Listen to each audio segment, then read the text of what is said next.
Hey, what is going on, everyone? I hope you all are doing well, have enjoyed a good St. Patrick's Day. So, the weather is warming up, and do you know what that means? Yep, it's time for another kayak fishing invitational video. Okay, so first of all, who is the invitation for? And this time around, it's going to be for military and law enforcement personnel. And I've been wanting to make this kind of invitation for quite a while now because I think I can speak for our group as a whole when I say we are big fans of military and law enforcement personnel. You know, the people who do all the things that allow us our daily freedoms. And so this invitation is just a small token of our gratitude. We appreciate you. We really do. In this section right here, you can disregard, and that's for my next invitational video.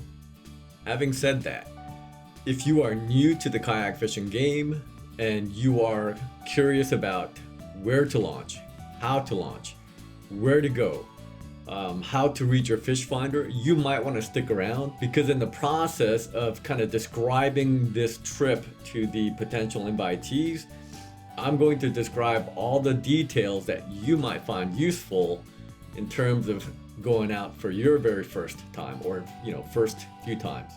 Okay, let's go on to the gory details. So first of all, how many people?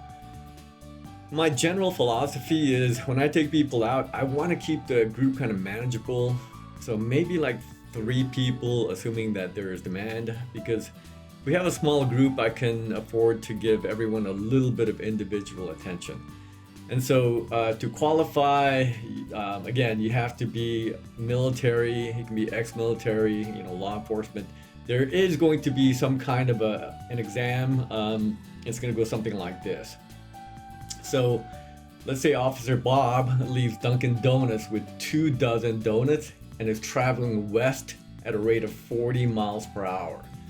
So how long will it be before there are 0 donuts, okay? So you have to solve for D equals 0. I'm just kidding. But hey, if you're gonna ride with us, you have to have a sense of humor, okay? Okay, on to when. I think I wanna shoot for sometime in early April. But please understand that oceanic conditions will dictate everything, whether or not we can launch, or if we cannot launch, we will have to postpone. We are looking for swells, maybe like 3-foot tops with big intervals, 10 seconds, maybe more. If you don't understand all this terminology, I have a couple of videos that kind of detail good conditions in which to launch your kayak. And in terms of wind, we're looking for wind that'll peak out maybe 10-12 miles per hour in the afternoon. In terms of where to launch, so I'm based out of Southern California. This is Los Angeles. This is the Santa Monica Bay. And as I have stated on numerous videos, I think the best newbie place to launch is the Marina Del Rey area. Okay, not the best fishing, but the easiest place to launch. So I'm going to zoom in here. So what we're going to do, and this is Marina Del Rey, we're going to meet here, which is the Marina Del Rey public boat launch ramp. Okay, and once we launch, we're going to paddle out into the open ocean, and then we're going to post up on top of the Marina Del Rey artificial reef. Now the next few minutes is going to be devoted to everyone and not just the people that want to launch with me on that particular date. Okay, this is good advice for, again, if you're new to the kayak fishing game. All the details that I'm about to give you, you might find useful. And so the reason that I think MDR, Marina Del Rey, is the best place to launch is because, first of all, this parking lot, even on a weekend, if you get there early enough, parking is like super easy, okay? And it's cheap. It's like $10 for 24 hours. Compared to Redondo Beach, that is really cheap, because if you fish all day at King Harbor, Redondo Beach, it could cost you like $30. But anyways, look how easy the parking is. And also look how easy the launch is gonna be, right? So you park your car here and you're no more than, I don't know, at max 100 yards to the launching facility. Okay, and you've got one, two, three, four possible lanes. Okay, now pay attention because the next couple of tips that I'm going to give you, you might find really useful, okay? So most people, when they look at a launching ramp like this, I'm assuming, let's say you're riding a Hobie, which have the wheels that kind of go into the body of the kayak via the two prongs, okay? You're probably gonna think, okay, roll the kayak down into the water here. Actually, you might want to choose the outside lanes here and then give the boaters the middle two lanes. Anyways, so you're gonna instinctively want to roll your kayak into the water and then pull the wheels from underneath. The problem with that is the wheels are buoyant, right? And then on top of that, you have to wade into the water and probably get wet. What I would suggest, you know, rather than doing it like that, here's what I would suggest. Okay, I'm going to zoom in here. What you should do, or what I do, is I actually roll my kayak down the, the boardwalk, the dock, whatever you want to call it, right? And I go kind of toward the end here, all right? And then what I'll do is I will unload like all the heavy or the top heavy stuff, the expensive stuff. So your kayak fishing crate, your fishing pole, your fish finder maybe, and then I will put them at the edge of the dock, okay? And then the kayak, what I'll do is I'll just roll it here, and then I'll pull the wheels off on land where it's pretty, you know, straightforward, right?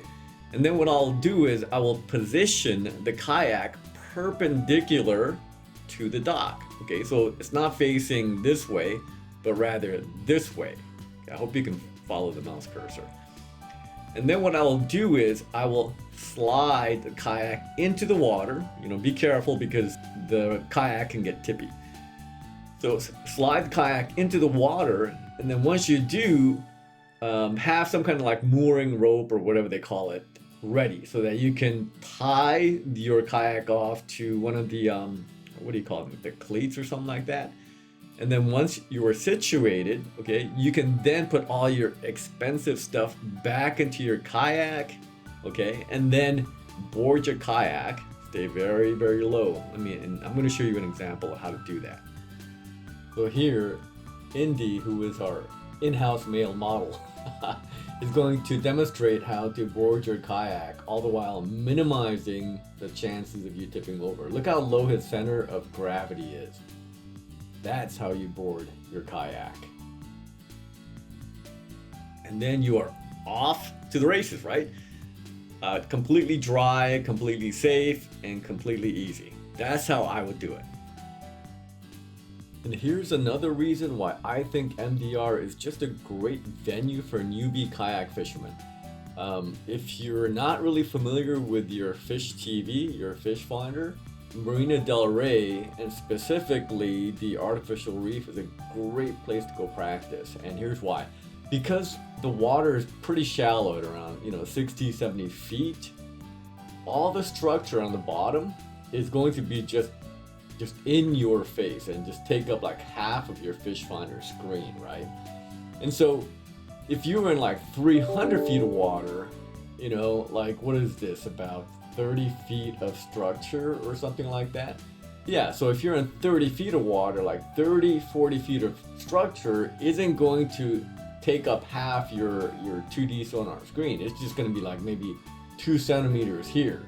But again, because the water is so shallow, the structure just pops at you, and it's very obvious. My goodness, I was completely wrong about this reef. I mean, look at the structure, right? And these are all fish. Okay, upon launching, I'm gonna zoom out here. Okay. I'm gonna show you why Marina Del Rey isn't perfect. Okay, so I'm gonna zoom out. Marina Del Rey isn't perfect because of this.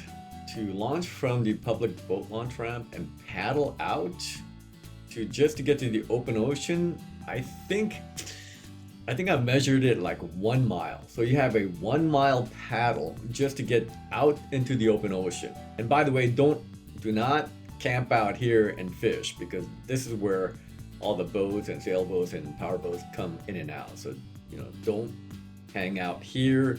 Don't hang out here. If you're going to fish inside the harbor, just work the middle, like 1/3 of the inside wall, or come on out and work the outer wall here. But anyways, what we're gonna do is we're gonna come out, and again, this is about a mile paddle here, and then we're going to probably paddle another mile and a half to get to the artificial reef. And so I think all told, the total mileage for the trip probably gonna be about 5 miles, okay? So 5 miles maybe seems a little bit daunting, but 5 miles at a casual pace, and we're not going to be going like hardcore, 100% effort all the time. We're going to paddle a little bit, we may stop and fish. So 5 miles for the entire day, pretty doable, okay? If you're in any kind of decent shape, and you don't have to be like this Olympic caliber athlete, 5 miles is pretty doable for most people, okay? So anyways, post up here, and then I'm going to tell you what I think you should bring in terms of equipment. Okay, so let me start with the brief overall description of the artificial reef. So the MDR artificial reef is basically a cluster of like refuse, with the sunken like trolley cars and cement blocks and stuff like that. So the water depth here is maybe around 70 feet. And you can throw jigs, you can throw bait, and from here I'll jump to the list of the things that I might bring, okay? And so what I would do is, if you don't have a lot of fishing equipment, and you don't have to, okay? If I could bring one rod and reel setup, it might be a rod around 7 feet in length, rated for like maybe 15 to 30 pound line. If you have more rod and reel setups, then you can bring like a lighter, setup, maybe like, again, 7 foot, and maybe something rated for like 10, 15 pounds.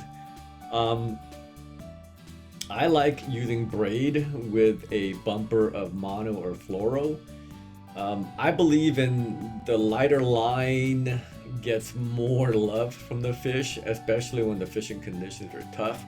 But okay, the reef is kind of sticky, so you're going to get stuff hung up. You're gonna lose some stuff, and that's why I would probably suggest leader at like 20 pounds. That's what I would do, okay? If you are a jig fisherman, then my rule of thumb is roughly an ounce of jig for about 20 feet of water. So you're gonna need something in a 2 ounce, 3 ounce, maybe 4 ounce if you have it, and something in that range. I throw the Cold Sniper, but I think in terms of, if we had to take a vote, our crew, I think probably the most popular lure is the hookup bait. I don't fish that, but a lot of the guys that fish with me love those things.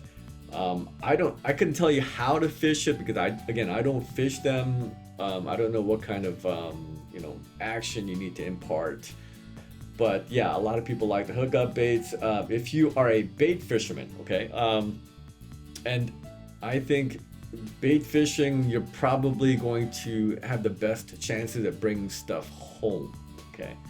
So I would probably go with a double dropper loop rig, torpedo sinker, probably like 3 ounces, 4 ounces. In terms of the hook size, if you want to target maybe ocean whitefish, maybe a small hook.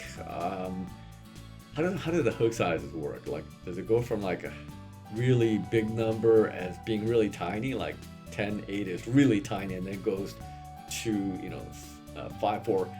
So I guess ocean whitefish, you might want to bring a hook that's maybe size 2 or something like that. If you want to target sheephead, maybe use like 1/0 hooks. If you want to target bass, maybe bump that up to 3/0 hooks. If you are new to the game and you're kind of unsure about when to set the hooks, maybe use circle hooks. In terms of bait, squid is the universal bait, but if you want to target sheephead, they appear to like shrimp better.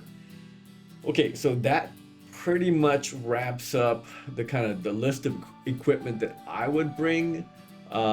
If you have any questions about what to bring, shoot me an email. I will leave my email in the description of the video. Okay, so I think that's gonna bring this video to a wrap. Of course, I couldn't possibly hope to cover every topic or every question that you may have in anticipation of the launch. But again, if you drop a comment, because my channel is so small, I do a really good job of like trying to answer every question. And you don't necessarily have to be an invitee. If you have a general question about newbie kayak fishing, again, drop a comment down below, and there's a pretty good chance that I'm going to respond. Okay, that's gonna be a wrap. Get out there, be safe, and we will see you soon on the water. Bye for now.